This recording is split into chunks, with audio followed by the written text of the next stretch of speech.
আসসালামু আলাইকুম। কি অবস্থা সবার? সবাই কেমন আছেন? আশা করছি সবাই ভালো আছেন। তো এর আগে আপনাদেরকে আমার আম বাগানের ভিডিও দিয়েছিলাম। সেই সময় আমে কোনো মোল আসে নাই।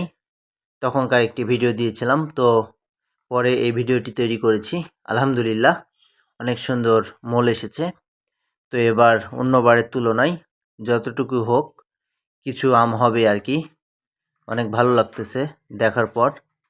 অনেক সুন্দরভাবে মোলগুলো হয়ে আছে এবং ছোট ছোট আম ধরেছে দেখতেই পাচ্ছেন এই যে।